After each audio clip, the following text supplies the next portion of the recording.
শেখ হাসিনার পতনের দাবি পরিকল্পনা হয় যেভাবে পুরো বৈষম্য বিরোধী ছাত্র আন্দোলনকে কয়েকটি ভাগে ভাগ করা যায় বলে জানিয়েছেন ছাত্র শিবিরের কেন্দ্রীয় প্রকাশনা সম্পাদক সাদিক কায়েম। সাদিক বলেন, আমরা পুরো আন্দোলনটিকে কয়েকটি ভাগে ভাগ করতে পারি। প্রথমত 5 জুন থেকে 30 জুন পর্যন্ত একটি স্টেপ ছিল, 1 জুলাই থেকে 14 জুলাই পর্যন্ত আরেকটি স্টেপ ছিল, আবার 14 জুলাই থেকে 18 জুলাই পর্যন্ত একটি স্টেপ ছিল, এরপর 19 জুলাই থেকে 25 জুলাই পর্যন্ত একটি স্টেপ, 26 জুলাই থেকে 2 আগস্ট পর্যন্ত একটি স্টেপ এবং 2 আগস্ট থেকে 5 আগস্ট পর্যন্ত একটি স্টেপ।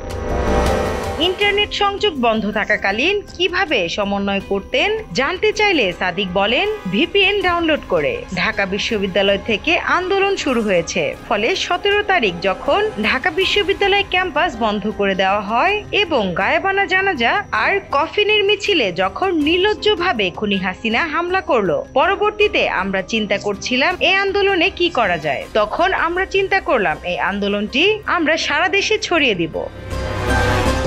তিনি জানান, শহীদদের রক্ত বৃথা না যেতে দেওয়ার জন্যই তারা পরবর্তীতে সকল সমন্বয়করা একত্রিত হয়ে 9 দফা তৈরি করেন। তবে ততক্ষণে আন্দোলন আর সমন্বয়কদের হাতে ছিল না, জনগণের হাতে চলে আসে। মাঝে 1 দফা দাবি উত্থাপন নিয়ে দ্বিধা তৈরি হওয়ার কারণ জানতে চাইলে সাদিক বলেন, এখানে অনেকগুলো অংশীদার ছিল, ভবিষ্যতে ইতিহাসে এগুলি বেরিয়ে আসবে।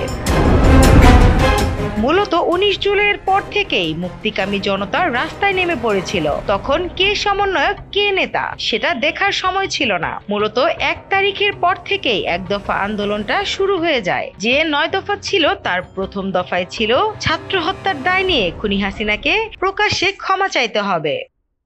নিউজ ডেস্ক, দৈনিক নতুন সময়, ঢাকা।